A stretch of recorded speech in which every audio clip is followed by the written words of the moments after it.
Bismillahirrahmanirrahim. Assalamualaikum warahmatullahi wabarakatuh. Alhamdulillahirabbil alamin wa bihi nasta'in ala amri dunya waddin. Asyhadu an la ilaha illallah wahdahu la syarika lahu wa asyhadu anna Muhammadan abduhu wa rasuluh. Ikhwatal Islam, para pendengar rahimani rahimakumullah. Alhamdulillah kita bersyukur dengan kemudahan dan nikmat yang diberikan Allah Subhanahu wa taala. Hingga di kesempatan sore ini kita masih dapat hadir menemani antum menghadirkan program-program acara di sepanjang edisi hari Sabtu tanggal 6 Rabiul Awal 1447 Hijriyah, bertepatan pada tanggal 30 Agustus 2025. Ikhwatal Islam rahimanirrahimakumullah, sesuai dengan agenda kita di setiap Kamis, maksudnya di setiap Sabtu sore, akan kita dengarkan kembali kajian secara langsung bersama Ustadz Abu Hatim Sigit Al-Siyafidullah Ta'ala dalam lanjutan pembahasan kitab Tauhid dari karya Syekh Muhammad bin Abdul Wahhab At-Tamimi rahimahullah Ta'ala, live dari kediaman Ustadz dari kota Madinah, Saudi Arabia. Mudah-mudahan kebersamaan kita diberkahi Allah Subhanahu wa taala dan semoga setiap pelajaran kita dengarkan nantinya bermanfaat untuk dunia dan akhirat kita. Amin ya rabbal alamin. Salawat dan salam kepada kita Muhammad sallallahu alaihi wasallam. Allahumma shalli ala Muhammad wa ala ali Muhammad. Ikhwatul Islam, kita telah terkoneksi bersama Ustadz. Sebelum kita mulai, kita sapa Ustadz terlebih dahulu. Assalamualaikum warahmatullahi wabarakatuh, Ustadz. Waalaikumsalam warahmatullahi wabarakatuh. Kaifa haluk, Ustadz? Alhamdulillah fi khair. Masyaallah. Barakallahu fikum. Fik, barakallah Ustaz. Jazakallah khair, barakallah fik. Semoga Ustaz dan keluarga senantiasa diberikan kesehatan, dimudahkan segala urusannya. Amin ya rabbal alamin. Untuk tema sore ini Ikhwatal Islam, Ustaz akan membahas atau di pembahasan subjudul tentang larangan berprasangka buruk kepada Allah. Dan setelah pembahasan nanti kita juga sediakan beberapa menit untuk tanya jawab. Silakan bagi kaum muslimin dan muslimat ingin bertanya seputar pembahasan, silakan telepon kami nanti di 08117530.000 atau nomor telepon WA di 0811754544, lalu pesan ketikan di 0811754544. Kajian ini juga kami siarkan melalui streaming YouTube dan Facebook, dan nomor yang kami sebutkan tadi juga telah kami lampirkan di layar monitor kita masing-masing. Kita langsung silakan kepada Ustaz. Falyatafadhal mashkura majura. Bismillah. Innal hamdalillah nahmaduhu wa nasta'inuhu wa nastaghfiruh wa na'udzu billahi min shururi anfusina wa sayyiati a'malina. May yahdihillahu fala mudilla lahu wa may yudlil fala hadiya lahu. Wa asyhadu an la ilaha illallah wahdahu la syarika lahu wa asyhadu anna Muhammadan abduhu wa rasuluh. Sallallahu alaihi wa ala alihi wa sahbihi ajma'in. Amma ba'd. Ikhwan fiddin rahimani wa rahimakumullah. Segala puji dan puji kita panjatkan kepada Allah Subhanahu wa ta'ala atas segala nikmat yang Allah berikan kepada kita, dan juga sholawat serta salam semoga tercurah kepada suri teladan kita dan junjungan kita Nabi Muhammad sallallahu alaihi wasallam. Semoga tercurah juga kepada keluarga beliau serta para sahabat beliau dan orang-orang yang senantiasa mengikuti beliau sampai hari kiamat kelak. Ikhwani fiddin rahimani wa rahimakumullah. Para pendengar yang semoga dirahmati oleh Allah Subhanahu wa taala. Kita lanjutkan pembahasan kita pada kitab Tauhid, dan kita sudah sampai pada bab ke-59. Bab ini berkaitan tentang larangan berprasangka buruk kepada Allah Subhanahu wa ta'ala. Larangan berprasangka buruk kepada Allah Subhanahu wa ta'ala. Ya, kenapa? Apa kaitannya hal ini dengan kitab Tauhid? Jawabannya adalah karena berbaik sangka kepada Allah Subhanahu wa ta'ala itu termasuk dari kewajiban tauhid. Ya, di antara kewajiban seseorang yang mentauhidkan Allah, maka dia harus selalu berprasangka baik kepada Allah Subhanahu wa ta'ala. Dan kebalikannya, berprasangka buruk kepada Allah Subhanahu wa ta'ala adalah termasuk hal yang dilarang karena hal ini menafikan tauhid seseorang. Ya, bisa menafikan tauhid dari asalnya, dari pokoknya, dari dasarnya, atau menafikan kesempurnaan tauhid seseorang. Ikhwani fiddin rahimani wa rahimakumullah. Prasangka baik kepada Allah Subhanahu wa taala, ya, itu wajib kita lakukan, ya, baik itu berkaitan dengan yang terjadi terhadap diri kita sendiri, ya, baik itu berkaitan dengan sesuatu yang terjadi menimpa diri kita sendiri atau berkaitan dengan sesuatu yang terjadi berkaitan dengan orang lain, ya, atau yang Allah takdirkan di muka bumi ini. Nah, apa yang Allah takdirkan, ya, kita wajib berprasangka baik bahwasanya seluruh sesuatu yang Allah takdirkan itu ada hikmah di balik hal itu, ya. Bahwasanya seluruh perbuatan Allah itu baik, ya. Dan baik kita ketahui hikmahnya ataupun kita tidak mengetahui hikmahnya. Dan kita tidak disyaratkan harus mengetahui apa hikmah di balik ketetapan Allah, di balik takdir Allah, ya. Bisa jadi kita ketahui, bisa jadi tidak kita ketahui. Namun kita wajib untuk selalu berprasangka baik kepada Allah Subhanahu wa taala. Dan berprasangka buruk kepada Allah Subhanahu wa taala itu adalah salah satu ciri orang-orang munafik dan orang-orang musyrik. Makanya kita dilarang untuk menyerupai mereka. Ikhwan fiddin rahimani wa rahimakumullah. Untuk menjelaskan bab ini, penulis yaitu Syekh Muhammad bin Abdul Wahhab At-Tamimi membawakan dua buah ayat dari Al-Quran, kemudian menukil setelahnya perkataan Al-Imam Ibnul Qayyim rahimahullah untuk menjelaskan dua ayat ini. Ayat yang pertama yang penulis sebutkan di dalam bab ini adalah firman Allah Subhanahu wa taala di dalam surat Ali Imran ayat 154. Allah Subhanahu wa taala berfirman, "Yadhunnuna billahi ghairal haqqi dhannal jahiliyah. Yaquluna hal lana minal amri min syai'. Qul innal amra kullahu lillah." Al-ayah. Yang artinya, mereka berprasangka yang tidak benar terhadap Allah seperti persangkaan jahiliyah. Ya, yang dimaksud dengan mereka dalam ayat ini adalah orang-orang munafik. Ya, karena ayat ini berkaitan dengan kisah perang Uhud. Ya, kisah perang Uhud di mana, ya, kaum orang-orang munafik itu mereka berprasangka buruk, ya, setelah melihat bahwasanya kaum muslimin, ya, bagaimana kita ketahui bersama bahwasanya pada perang Uhud, di awal peperangan kaum muslimin hampir memenangkan peperangan tersebut, ya. Namun karena sebagian, ya, dari kaum muslimin, ya, terutama sebagian dari pasukan pemanah yang berada di atas Jabal Rumat, di atas Gunung Rumat, ya, mereka yang diperintahkan oleh Rasulullah untuk senantiasa menjaga kaum muslimin, ya, mereka pasukan pemanah berada di atas Jabal Rumat.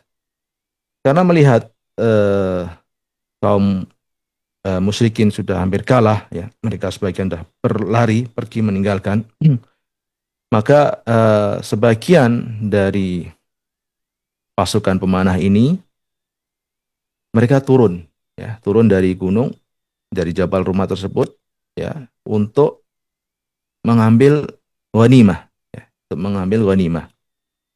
Padahal Rasulullah SAW telah memerintahkan mereka untuk tetap berada di posisi mereka di atas gunung tersebut untuk menjaga kaum muslimin. Baik kaum muslimin menang ataupun kalah, mereka diperintahkan oleh Rasulullah untuk tetap berada di atas Jabal Rumat, di atas gunung tersebut.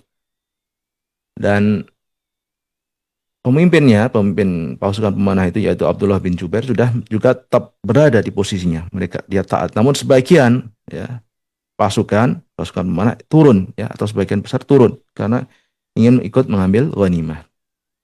Ketika melihat hal ini maka kaum sebagian ya Fursan Quraisy yaitu pasukan berkuda dari kaum Quraisy ya, yang dipimpin oleh Khalid bin Walid ya, melihat kesempatan ini ya, ya karena pasukan pemanah sudah turun akhirnya dia melihat kesempatan ini dan mereka pun menyerang mereka pun akhirnya menyerang kaum muslimin ya kaum Quraisy muslimin balik lagi menyerang kaum muslimin dan akhirnya terjadilah apa yang terjadi ya banyak dari kaum muslimin yang terbunuh ada sekitar 70 orang yang terbunuh dan padahal di awalnya hampir saja kemenangan itu di tangan kaum muslimin namun di akhir peperangan terjadilah yang sebaliknya.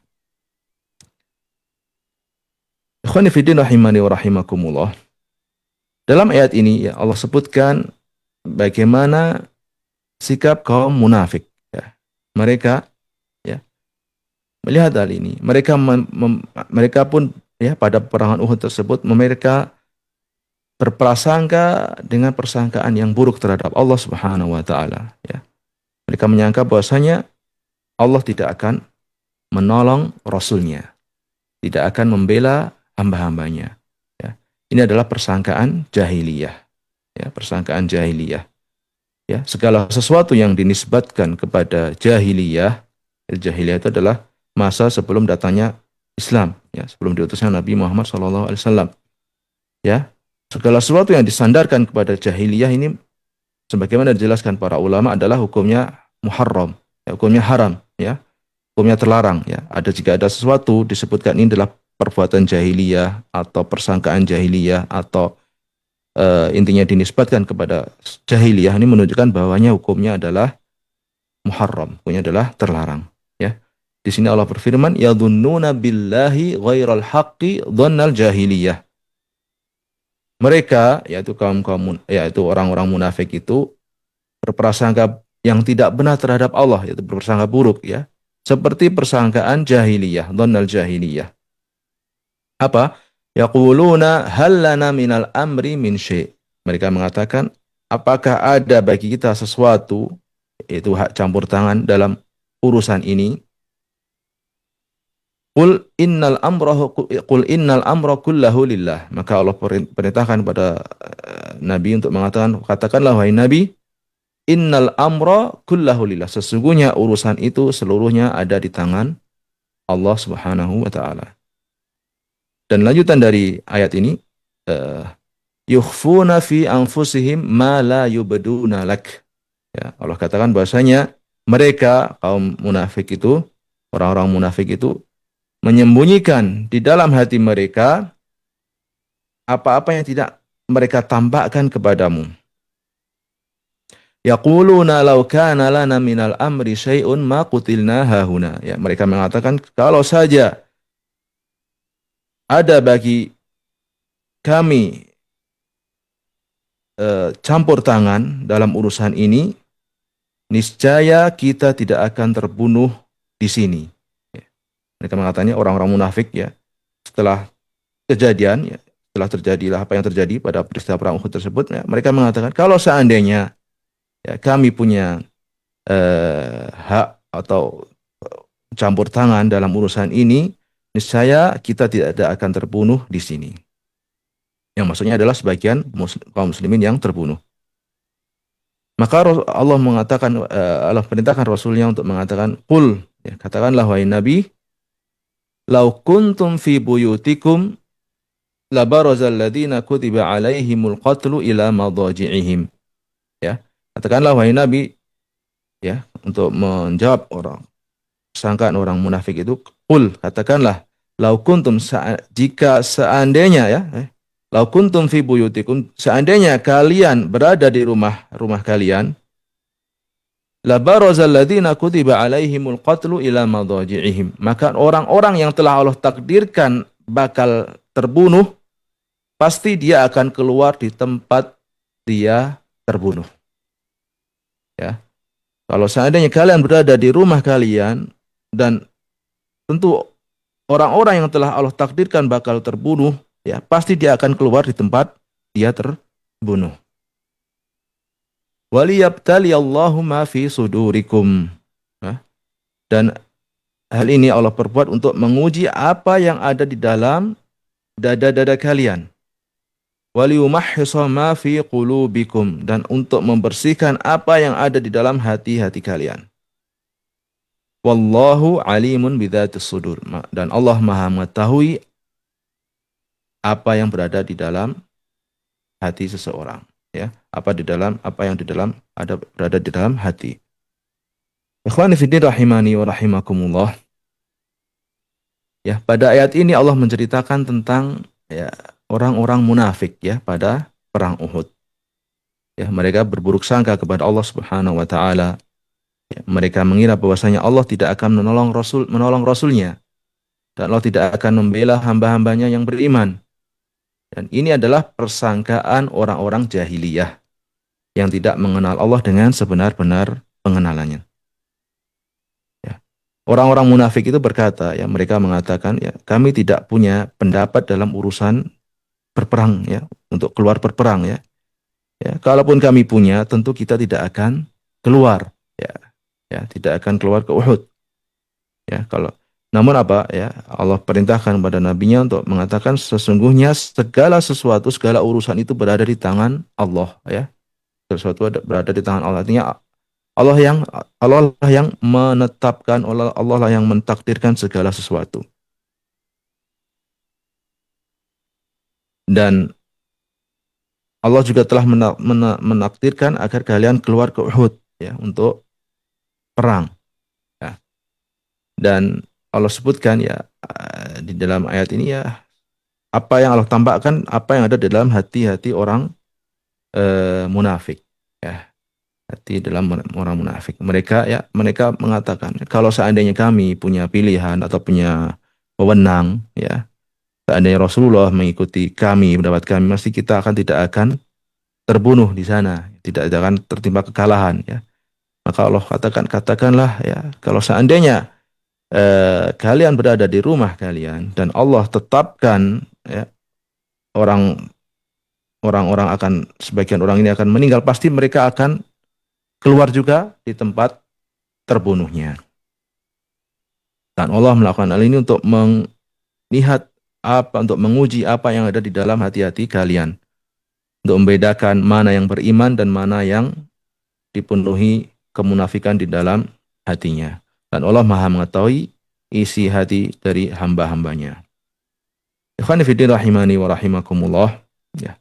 Pelajaran yang bisa kita petik dari ayat ini bahwasanya ya barang siapa berprasangka bahwa Allah akan membiarkan kebatilan itu mengalahkan kebenaran secara terus-menerus hingga kebenaran itu lenyap sama sekali dan tidak mungkin bangkit lagi, maka ia telah berprasangka buruk kepada Allah Subhanahu wa ta'ala. Ya, barang siapa berprasangka yang menyangka bahwasanya kebatilan itu akan mengalahkan kebenaran secara terus-menerus hingga lenyap ya kebenaran tersebut dan tidak mungkin balik lagi, tidak mungkin bangkit lagi, maka ia telah berprasangka buruk kepada Allah dan ini adalah prasangka jahiliyah, ya, persangkaan kaum jahiliyah.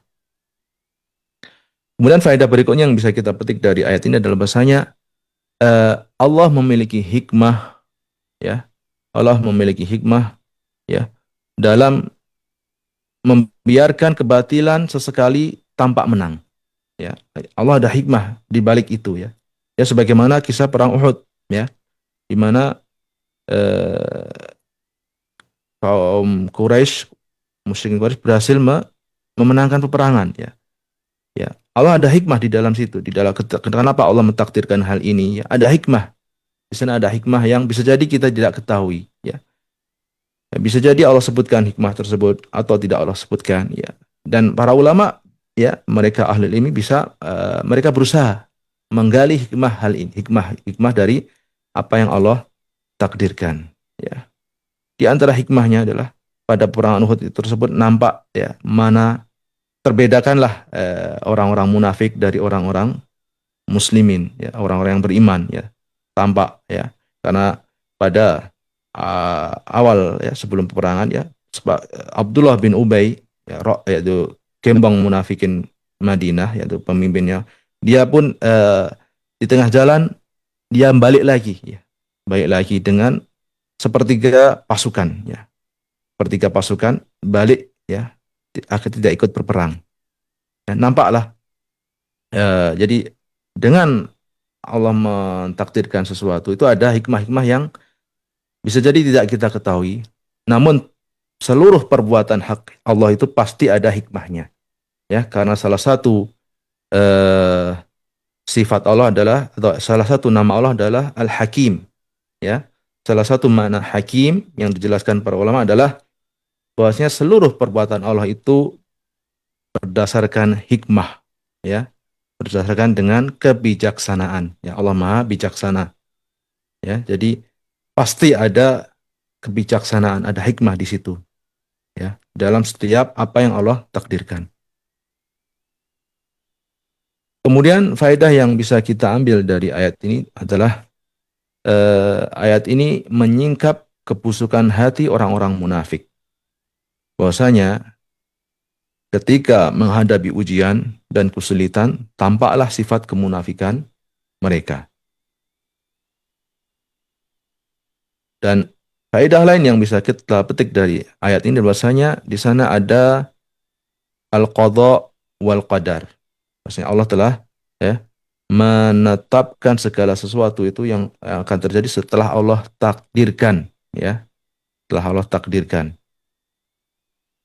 Kemudian faedah yang bisa kita petik dari ayat ini adalah bahwasanya wajib bagi kita untuk mensucikan Allah dari segala sesuatu yang tidak layak bagi Allah, ya.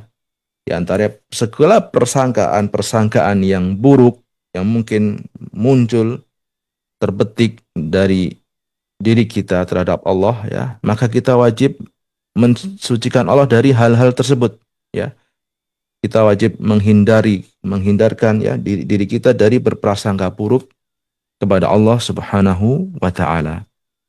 Dan faedah yang berikutnya yang juga bisa kita petik dari ayat ini bahwasanya wajibnya bagi kita untuk senantiasa, untuk selalu berprasangka baik kepada Allah Subhanahu wa taala. Ditimpa apapun, walaupun kita mungkin sedang ditimpa musibah atau ada orang-orang terdekat kita atau orang lain tertimpa musibah, kita wajib, ya, berbaik sangka kepada Allah Subhanahu wa taala bahwanya seluruh apapun yang menimpa kita itu ada hikmahnya, ya, seluruh takdir yang Allah tetapkan itu semuanya ada hikmahnya. Ikhwani fillah rahimani wa rahimakumullah. Kemudian penulis Syekh Muhammad bin Abdul Wahab membawakan ayat yang kedua, ayat berikutnya di dalam surat ayat dari surat Al-Fath ayat ke-6, ya. Wa qaulullahi ta'ala adh-dhannina billahi dhannas saw alaihim dairatus saw, ya. Ini adalah penggalan dari ayat ke-6 dari surat Al-Fath, ya. Kita baca dari awal, ayatnya adalah wa yu'adzib, ya, lengkapnya wa yu'adzibul munafiqina wal munafiqat wal musyrikina wal musyrikat adh-dhannina billahi dhannas saw alaihim dairatus saw wa ghadiballahu alaihim wa la'anahum wa a'adda lahum jahannam wa sa'at masira. Yang artinya, dan supaya Allah, ya, mengazab orang-orang munafik laki-laki dan orang-orang munafik perempuan dan orang-orang musyrik laki-laki dan orang-orang musyrik perempuan yang mereka itu, yaitu sifat mereka ini, sifat orang munafik dan sifat orang musyrik ini, mereka itu berprasangka buruk terhadap Allah. Adh-dhannina billahi dhannas saw. Mereka itu, yaitu sifatnya orang-orang munafik dan orang-orang musyrik itu, mereka itu sikapnya adalah berprasangka buruk, ya, senantiasa berprasangka buruk terhadap Allah. Alaihim dairatus sau, ya, maka bagi mereka giliran azab yang amat buruk. Wa ghadiballahu alaihim, dan Allah pun murka, ya, kepada mereka. Wa la'anahum, dan Allah melaknat mereka. Wa a'adda lahum jahannam, dan Allah menyiapkan neraka jahanam bagi mereka. Wa sa'at masira, dan neraka jahanam itu adalah seburuk-buruk tempat kembali. Ikhwan fillah rahimani wa rahimakumullah. Di dalam ayat ini Allah menyebutkan bahwasanya di antara sifat atau ciri orang-orang munafik dan orang-orang musyrik adalah senantiasa mereka itu berprasangka buruk kepada Allah, ya. Sifatnya orang musyrik dan orang munafik. Makanya kita dilarang untuk menyerupai mereka, ya. Jangan sampai kita berprasangka buruk kepada Allah Subhanahu wa taala. Yang faedah yang bisa kita ambil dari ayat ini, ya, bahwasanya yang pertama adalah bahwasanya peringatan agar kita tidak berburuk sangka kepada Allah. Dan sebaliknya wajibnya kita untuk selalu berprasangka baik kepada Allah Subhanahu wa taala. Kemudian faedah yang lain adalah barang siapa yang berprasangka, barang siapa menyangka atau mengira bahwasanya Allah tidak akan menolong Rasulnya, mengira bahwasanya Allah tidak akan menolong agamanya, maka ia telah berprasangka buruk kepada Allah Subhanahu wa taala. Dan faedah yang lain yang bisa kita petik dari ayat ini bahwasanya Allah memiliki sifat murka, ya, sifat murka. Ya, karena disebutkan bahwasanya wa ghadiballahu alaihim, dan Allah pun murka kepada mereka. Wa la'anahum, dan Allah melaknat mereka. Ya, ini menunjukkan bahwasanya Allah memiliki sifat murka, ya, kepada musuh-musuhnya. Dan Allah pun melaknat mereka, yaitu musuh-musuh Allah. Ikhwani fillah rahimani wa rahimakumullah. Kemudian penulis menukil perkataan Ibnul Qayyim untuk menjelaskan bab ini atau menjelaskan dua ayat yang beliau bawakan dalam bab ini. Ibnul Qayyim rahimahullah berkata, qala Ibnul Qayyim fil ayatil ula, ya, Ibnul Qayyim berkata tentang ayat yang pertama, yaitu yang ada pada surat Ali Imran tadi, ya. Ibnul Qayyim mengatakan fussira hadha dhannu bi annahu subhanahu la yansuru rasulah, ya. Ibnul Qayyim mengatakan bahasanya fussira hadha dhann, yaitu persangkaan buruk ini, ya, ayat yang pertama ini, yadunnuna billahi ghairal haqqi dhannal jahiliyah. Mereka orang-orang munafik itu berprasangka yang tidak benar terhadap Allah dengan persangkaan jahiliyah.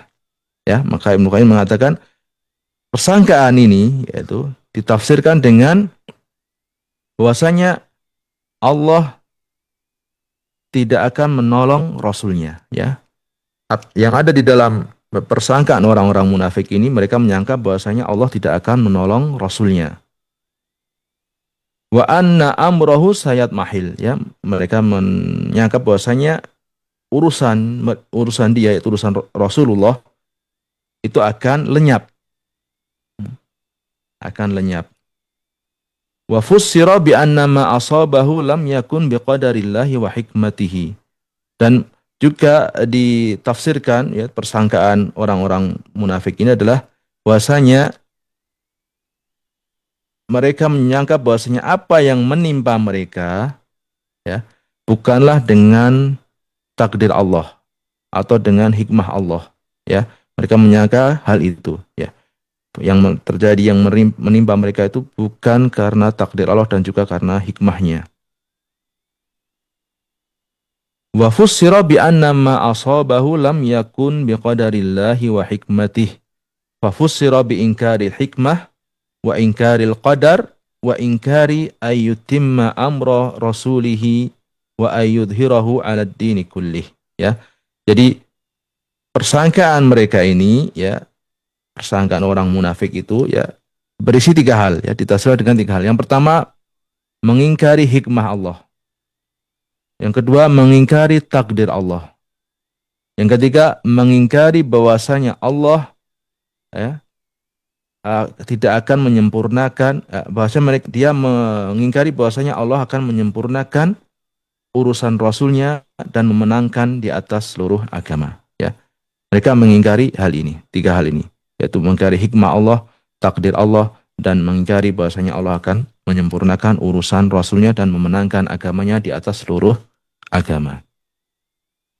Wa hadha huwa dhannu as-su' alladhi dhanna al-munafiquna wal musyrikuna fi suratil Fath. Dan inilah yang disebut dengan dhanna as-sau' ya, di dalam surat Al-Fath tadi kita sebutkan bahwasanya adh-dhannina billahi dhanna as-sau'. Ya. Dhanna as-sau' ini sebagaimana dijelaskan oleh Ibnu Qayyim adalah inilah persangkaan orang-orang munafik, ya, mengingkari hikmah, mengingkari takdir, dan mengingkari bahwasanya Allah akan menyempurnakan urusan Rasulnya dan memenangkan di atas seluruh agama. Wa hadha huwa dhannus su' alladhi dhanna al-munafiqun. Inilah persangkaan buruk yang dilakukan oleh orang-orang munafik dan orang-orang musyrikin. Sebagaimana disebutkan dalam surat Al-Fath. Wa inna ma kana hadha dhanna as-sau'i li'annahu dhannu ghairi ma yaliqu bihi subhanahu wa ma yaliqu bi hikmatihi wa hamdihi wa wa'dihi as-shadiq, ya. Dan hal ini disebut dengan persangkaan buruk, dhanna sau', ya, karena hal ini tidak layak dengan keagungan Allah dan tidak sesuai dengan hikmahnya dan pujiannya, serta tidak sesuai dengan janjinya yang maha benar. Faman dhanna annahu yudilul batila 'alal haqqi idalatan mustaqirratan yatmahillu ma'ahul haqq, ya.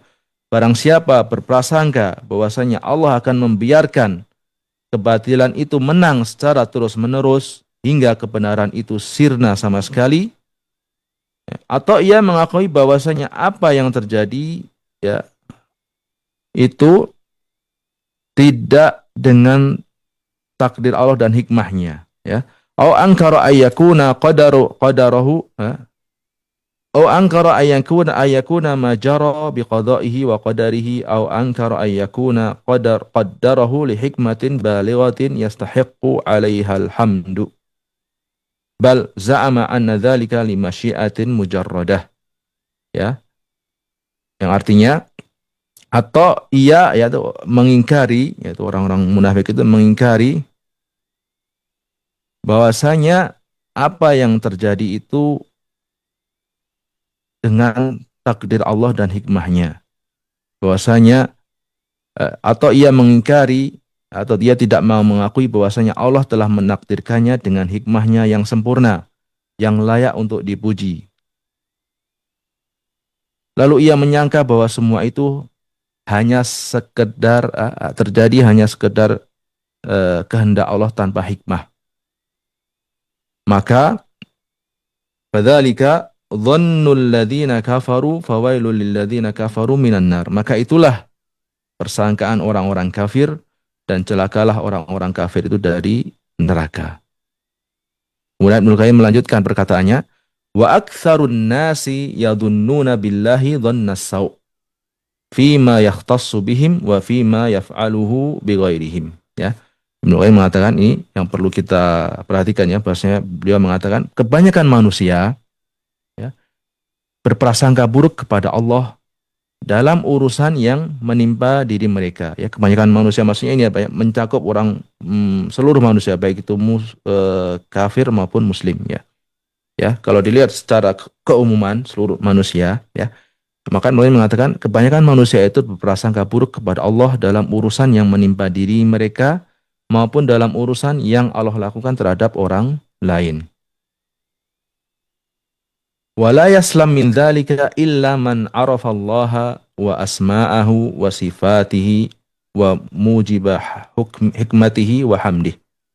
Dan tidak ada yang selamat dari hal ini, ya, dari berprasangka buruk kepada Allah Subhanahu wa taala, ya, kecuali orang-orang yang mengenal Allah, ya, kecuali orang-orang yang mengenal Allah dan mengenal nama-namanya dan sifat-sifatnya. serta memahami tuntutan hikmah, ujian dan janji Allah yang maha benar. Ya.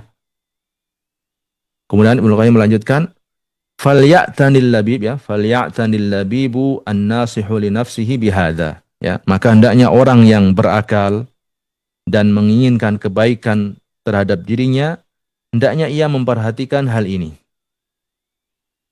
Wal yatub ilallah, hendaknya dia bertobat kepada Allah Subhanahu wa taala, wa yastaghfiruhu min dhannihi bi rabbih dhanna saw. Hendaknya dia bertobat kepada Allah dan meminta ampun kepada Allah dari prasangka buruknya terhadap Rabbnya, yaitu terhadap Allah. Ya, jika seorang pernah mungkin pernah terbetik dalam hatinya persangkaan buruk terhadap Allah, maka hendaknya dia segera bertaubat. Ya, dia perhatikan dirinya, apakah pernah muncul dari dirinya persangkaan buruk terhadap Allah. Ya, jika pernah, maka hendaknya segera dia bertaubat, meminta ampun kepada Allah dari hal tersebut. Walau fatashta man fatashta la ra'aita 'indahu ta'annutan 'alal qadari wa malamatan lah. Ya. Ibnu Qayyim melanjutkan perkataannya bahwasanya jika engkau meneliti seseorang, ya, niscaya akan kau dapati di dalam dirinya ada bentuk penentangan terhadap takdir dan menyalahkan takdir. Ya. Seperti apa? Wa annahu kana yambaghi ayyakuna kadza wa kadza, ya. Terkadang seorang mengatakan bahwasanya harusnya yang terjadi seperti ini ya. Atau dia mengatakan kenapa terjadi seperti ini?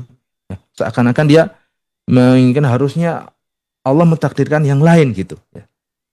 Ya, ini seakan-akan dia lebih tahu daripada Allah ya. Ya, seakan-akan dia lebih mengetahui apa yang seharusnya terjadi gitu ya. Padahal Allah mentakdirkan sesuatu yang lain ya. Jadi ketika seorang yang mengatakan seharusnya yang terjadi adalah begini dan begitu. Ya. Ini ucapan seperti ini ya seakan-akan dia ada unsur berburuk sangka bahwasanya yang Allah takdirkan ini, yang terjadi ini tidak semestinya terjadi ya. Ya. Maka hal ini kata Ibnu Qayyim wal yatub ilallah wa yastaghfiru min dhanihi bi rabbih dhanna. Hendaknya seorang bertaubat dan meminta ampun kepada Allah dari persangkaan buruknya terhadap Rabb-nya. Kemudian Ibnu Qayyim mengatakan wa anna kana yambagi ayyakuna kadza wa kadza, dan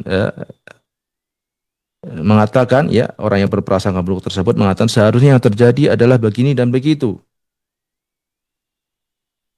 Mustaqillun wa mustakthir, ya, ada yang masing-masing, ada yang banyak bersikap seperti ini, atau ada pula yang sedikit mustaqillun wa mustakthir, ada yang sedikit melakukan hal ini, ada yang banyak. Wa fattish nafsaka hal anta salim, maka Ibnu Qayyim mengatakan maka ceklah dirimu, periksalah dirimu, apakah kamu selamat dari perbuatan seperti ini ya. Hal anta salim fa in tanju minha tanju min dhi azimah. Ya, jika kamu selamat, yaitu kamu tidak terjatuh pada hal ini, maka kamu telah selamat dari musibah yang sangat besar. Wa illa fa inni la ikhaluka najia. Ya, jika kamu tidak selamat, artinya kamu terjatuh pada hal ini, fa inni la ikhaluka najia, maka aku mengira kamu tidak akan selamat. Ikhwani fiddin rahimani wa rahimakumullah. Ya. Di sini bab ini intinya mengajarkan kita untuk agar senantiasa berprasangka baik kepada Allah Subhanahu wa taala. Ya, baik itu berkaitan apa-apa yang menimpa diri kita sendiri maupun yang menimpa orang lain ya. Senantiasa kita berprasangka baik kepada Allah Subhanahu wa taala, bahwasanya seluruh apa yang terjadi itu pasti ada hikmahnya ya. Bisa jadi apa yang terjadi menimpa kita baru kita ketahui hikmahnya setelah hal itu berlalu beberapa tahun baru kita tahu, alhamdulillah dulu Allah takdirkan saya gini, kalau enggak tahu harus gimana. Jadi intinya kita senantiasa berbaik sangka kepada Allah Subhanahu wa taala ya. Jangan sampai terbetik rasa berburuk sangka kepada Allah Subhanahu wa taala. Dan di dalam sebuah hadis bahwasanya Allah berfirman di dalam hadis qudsi, bahwasanya Rasulullah sallallahu alaihi wasallam bersabda, yaqulullahu ana inda dhanni abdi bi. Bahwasanya Allah berfirman, aku itu sesuai dengan persangkaan hambaku kepadaku. Ya, ana inda dhanni abdi bi. Aku sesuai dengan persangkaan hambaku terhadapku. Ya. Wa ana ma'ahu hina dzakarani, dan aku bersamanya ketika dia mengingatku. Wa in dzakarani fi nafsihi dzakartuhu fi nafsi, dan jika hambaku, jika dia mengingatku di dalam jiwanya, di dalam dirinya, maka aku pun akan mengingatnya dalam diriku.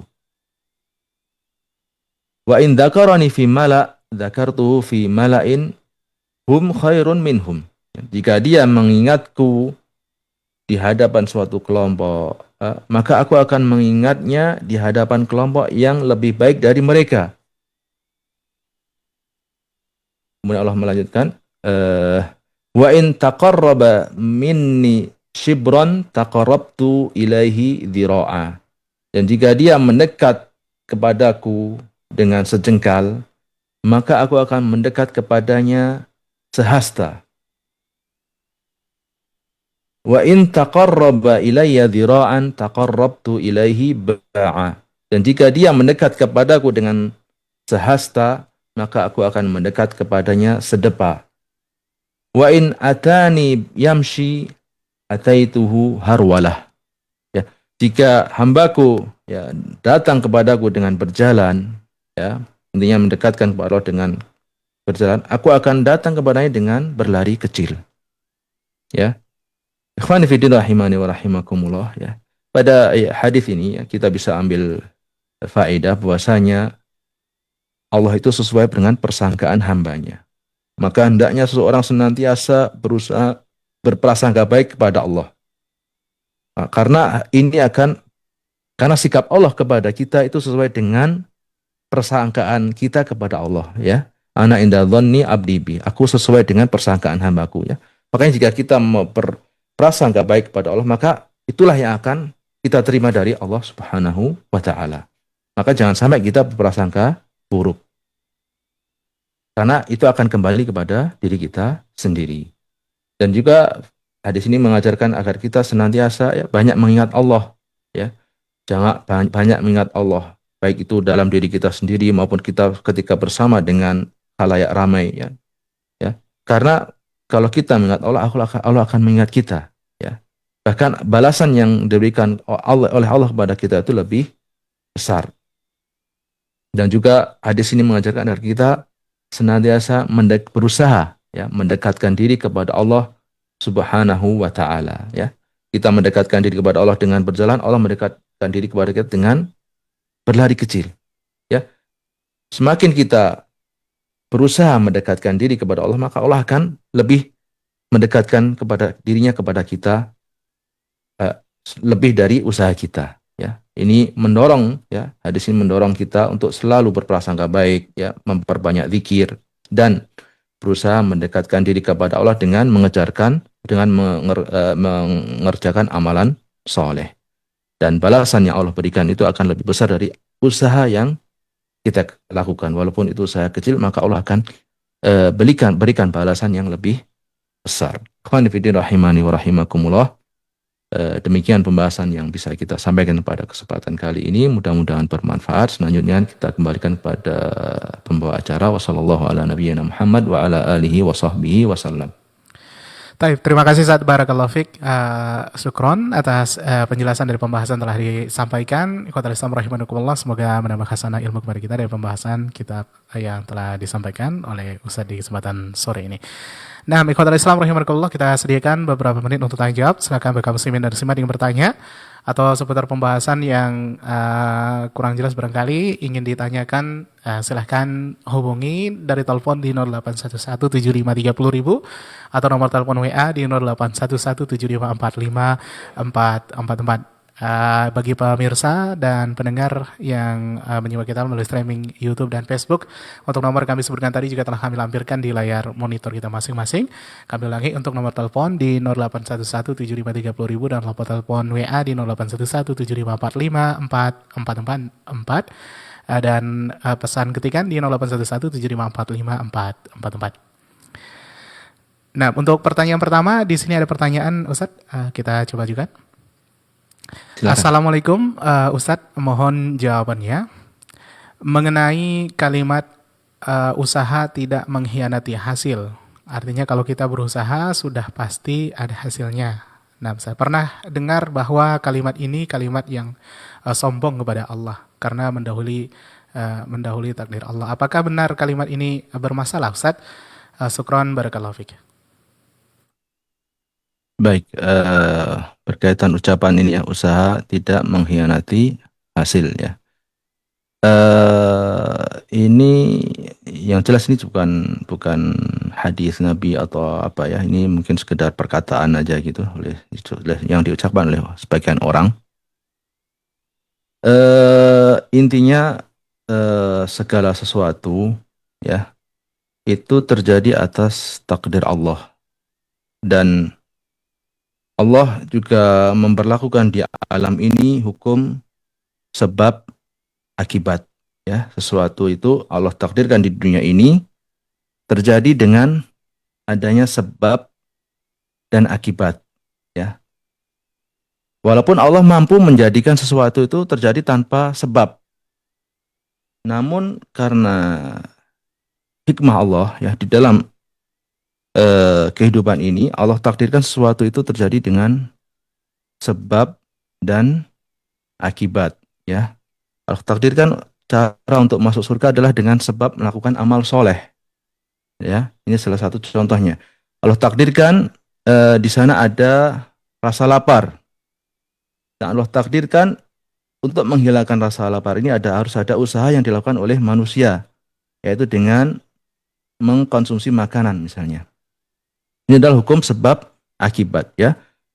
Di bumi ini, di alam ini, hal ini terjadi. Inilah yang Allah berlakukan, adanya hukum sebab akibat ya. Jika kamu melakukan ini, akan terjadi ini ya. Ini adalah hukum sebab akibat yang Allah tetapkan di bumi ini ya. Namun terkadang sesuatu itu terjadi tanpa sebab dari kita ya. Bisa jadi misalnya usaha seorang mencari rezeki misalnya. Allah perintahkan untuk famshu fi manakibiha ya. Allah perintahkan manusia untuk berusaha mencari keutamaan yang Allah, yaitu mencari rezeki yang Allah telah takdirkan bagi mereka ya. Allah perintahkan kita untuk berusaha, dan ketika seseorang mencari rezeki dan dia telah berusaha, dia juga diperintahkan adalah untuk bertawakal ya. Selain berikhtiar melakukan usaha, juga bertawakal kepada Allah ya. Dan melakukan sebab untuk memperoleh rezeki ini adalah juga termasuk perintah Allah ya. Allah perintahkan kita untuk mencari rezeki ya. Tidak diam saja ya. Ini adalah usaha yang harus kita lakukan ya, untuk ya mencari rezeki Allah, menyambut rezeki Allah dengan melakukan usaha, tidak berdiam saja ya. Bagaimana burung pun terkadang lebih pintar dari sebagian manusia ya. Rasulullah sebutkan bahwasanya jika kalian bertawakal kepada Allah dengan tawakal yang sebenar-benarnya, maka Allah akan memberikan rezeki kepada kalian sebagaimana Allah memberikan rezeki kepada burung. Burung tersebut terbang ya dari sarangnya mencari rezeki Allah ya, dalam keadaan perut kosong, kemudian pulang dalam keadaan perut terisi ya. Di sini kita lihat bahwasanya burung melakukan usaha. Dia tidak diam aja di sarangnya, dia pergi mencari rezeki Allah. Ini adalah usaha yang dia lakukan ya. Dan ini adalah ketetapan Allah, bahasanya di sana ada hukum sebab akibat ya. Dia berusaha burung tersebut berusaha pergi terbang mencari makanan, akhirnya Allah takdirin ada makanan di sini, dia dapat makanan di sini dan di situ. Ini adalah usaha. Dan tidak semua usaha itu pasti hasilnya setingkat dengan kadar usaha yang kita lakukan, ya. Artinya apa? Terkadang seseorang sudah berusaha, ya, berusaha mati-matian untuk mencari rezeki, namun terkadang eh, Allah takdirkan memang dia rezekinya cuma segitu misalnya, nggak banyak gitu. Jadi eh, tidak semua eh, tidak semua hasil itu sesuai dengan usaha. Ya, intinya tidak semua hasil yang akan kita peroleh itu sesuai dengan usaha kita. Bisa jadi ada orang yang usahanya sebenarnya cuma biasa saja, nggak begitu ngoyo-ngoyo ya dalam mencari rezeki, ya. Namun Allah takdirkan dia mendapatkan hasil yang berlimpah, ya, hasil yang berlimpah. Ini semuanya sesuai dengan takdir Allah. Namun kita diperintahkan untuk berusaha, ya. Usaha itu termasuk bagian dari mengambil sebab, ya.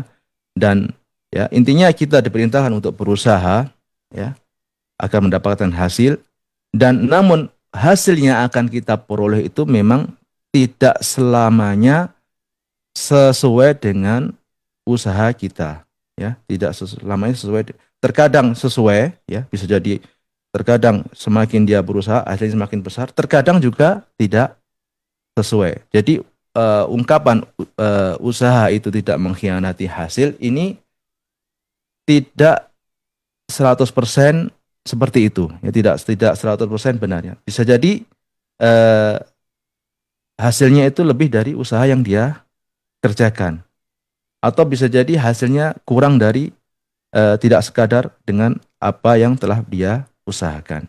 Namun yang perlu kita ingat bahwasanya kita diperintahkan oleh Allah untuk berusaha, untuk mengambil sebab, ya, untuk mengambil sebab, ya. Rasulullah contohkan, ya, Rasulullah pun ketika berperang mengambil sebab, pakai baju besi, ya, pakai baju besi agar tidak terkena pedang atau panah. Ini adalah bentuk usaha untuk mengambil sebab, ya, karena kita diperintahkan untuk melakukan hal ini, ya, mengambil sebab, melakukan usaha. Dan selain mengambil sebab, kita juga wajib untuk bertawakal kepada Allah. Artinya apa? Setelah kita berusaha, ya, sambil kita berusaha melakukan sebab, kita pasrahkan hasilnya kepada Allah Subhanahu wa taala, ya. Kita bertawakal kepada Allah. Apapun yang akan kita dapat itu semua adalah sudah Allah tetapkan untuk kita. Wallahu a'lam. Baik, terima kasih Ustaz atas jawaban serta pencerahannya. Semoga menjadi taman ilmu juga kepada kita semuanya. Barakallahu fiik. Selanjutnya, ikhwatal Islam, untuk penelpon barangkali ada yang bertanya dari telepon di 08117530.000 atau nomor telepon WA di 081175454444. Pesan ketikan di 081175454444, baik SMS dan WA. Di sini pertanyaan selanjutnya dari WA, Ustaz. Assalamualaikum. Bismillah, Assalamualaikum. Ustadz, ketika kita pernah melakukan dosa yang membuat Allah Ta'ala melaknat kita, sementara kita tidak boleh berburuk sangka kepada Allah. Bagaimana pemahaman yang benarnya Ustadz, agar kita tidak merasa dilaknat Allah? Contohnya orang tersebut pernah melakukan dosa pinjaman riba, Ustadz. Nah, jazakallah khairan. Baik, seseorang yang berusaha memperbaiki dirinya, ya, bertaubat, ya, dari dosa-dosa yang dulu pernah dia lakukan, ya. Misalnya pernah makan harta riba, ya. Di sini diancam bahwasanya dia terlaknat. Allah melaknat, la'anallahu akilar riba wa mukilahu, ya. Allah melaknat orang-orang yang makan riba dan orang yang memberi makan riba, ya. Ada hadis yang seperti ini. Jika seorang sudah dia bertaubat, dia meninggalkan, ya, pertama dia meninggalkan perbuatan dosanya tersebut dan dia bertekad, ya, untuk tidak mengulanginya lagi, dan kemudian dia ya, pertama meninggalkan, kemudian bertekad untuk tidak melakukan lagi dan meminta ampun kepada Allah Subhanahu wa taala, ya. Bentuk berprasangka baiknya adalah dia berprasangka baik bahwasanya Allah akan menerima taubat dia, ya. Ketika dia sudah berusaha meninggalkan hal itu dan ingin memperbaiki dirinya, tidak akan mengulangi lagi, dan dia minta ampun kepada Allah, maka di sini dia wajib untuk ya berprasangka baik kepada Allah, bahwasanya Allah menerima taubat dia, ya. Allah menerima taubat dia dan Allah mengampuni dia, ya wajib ya menghadirkan ya berprasangka baik ini, ya berprasangka baik kepada Allah ini agar Allah menerima taubat dia. Namun ini harus disertai dengan usaha, ya. Intinya dia memang benar-benar berusaha, ya. Dia jujur dengan Allah bahwasanya dia memang akan dia meninggalkan hal itu dan memang ingin memperbaiki dirinya dan memohon ampun kepada Allah Subhanahu wa taala, ya. Bentuknya adalah berprasangka kepada Allah dengan menyangka atau berasa bahwasanya Allah pasti akan menerima taubat dia, ya. Namun hal ini tidak membuat dia merasa ujub, ya. Pasti Allah terima gitu. Teman dia berusaha ya berprasangka baik agar Allah menerima taubat dia. Wallahu a'lam. Nah, terima kasih Ustaz atas jawabannya. Semoga yang bertanya juga dapat mendengarkan dengan jelas. Barakallahu fikum. Pertanyaan selanjutnya barangkali dari telepon. Silakan Ikhwatul Islam 1 atau 2 pertanyaan lagi. 6. Untuk pertanyaan dari WA barangkali tidak ada lagi. Dan mungkin kita cukupkan Ustaz ya untuk pertanyaan hari ini. Baik. Itu saja. Nah, mungkin kita cukupkan kajian hari ini dan mungkin ada tambahan Ustaz sebagai akhir kebersamaan kita untuk edisi hari ini. Nah, Ustaz. Baik, mudah-mudahan apa yang telah kita pelajari ya bermanfaat bagi kehidupan kita, dan mudah-mudahan Allah memberikan taufik kepada kita untuk bisa mengamalkan ilmu-ilmu yang telah kita pelajari, dan semoga Allah juga memberikan taufik kepada kita untuk senantiasa mempelajari agama ini dan mengamalkannya sampai akhir hayat. Dan kita cukupkan sampai di sini dan kita tutup majelis kita dengan doa kafaratul majelis. Subhanakallahumma bihamdik asyhadu an la ilaha illa ant astaghfiruka wa atubu ilaik. Wa sallallahu ala nabiyyina Muhammad wa ala alihi wa sahbihi wa sallam. Barakallahu fiik, jazakallahu khairan. Kita ucapkan kembali kepada guru kita Ustaz Abu Hatim Sigit Al-Si hafizallahu taala dalam pembahasan kitab tauhid di bab tentang larangan berprasangka buruk kepada Allah. Telah kita dengarkan bersama ikhwatul Islam, semoga menambah hasanah ilmu kepada kita dan menjadi ilmu dari berkahi Allah Subhanahu wa taala. Dan insyaallah taala ikhwatul Islam kita akan kembali di pekan yang akan datang melanjutkan pembahasan kitab ini insyaallah. Barakallahu fikum wa jazakumullahu khairan atas kebersamaannya. Assalamualaikum warahmatullahi wabarakatuh.